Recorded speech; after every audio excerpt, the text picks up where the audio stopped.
So this is going to be a really quick video just to show you how to crop your images for our macro photo poster into a square. So the first thing I'm going to do is launch Photoshop, and once Photoshop is launched, I'm going to go to the File menu and I'm going to go Open. So what you would do is you would navigate to the folder that contains all the images that you're going to be using for this project, and then I'm going to open up the image, clicking Open, and now it's open. For this photo poster that we're going to be creating, we want everything to be a square. So this is what you're going to do for each of the images that you're going to use in your poster. So the first thing we're going to do is we're going to locate the crop tool.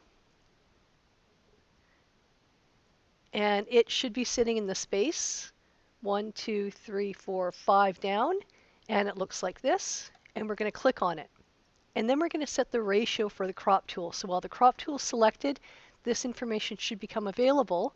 And we can type in 1 to 1. So that's the aspect ratio. So it's a 1-to-1 aspect ratio. It's not a unit of measure, it's a unit of proportion. So once we have that set, you should notice that that little crop area is now a square.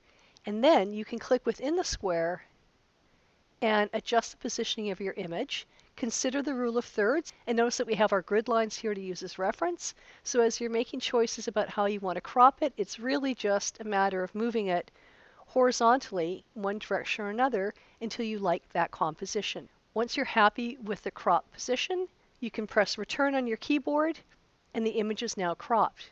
Now we're going to go to the File menu.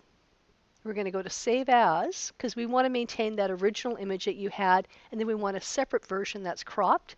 So again, we're going to be naming our images, last name, first initial, and I'm just going to call this image 1. I can save it into the same folder as the rest of my images, and I'll know it's the one that I want to use because it'll start with my last name. And then I'm going to keep the format as JPEG and then click Save. This little option dialog will probably come up because our photos are by default in JPEG format.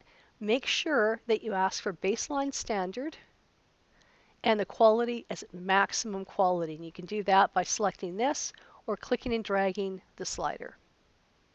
Click OK. We're done with that image. It's been cropped, it's been saved. We can close and then go back to the File menu and open up the next picture. And that's it.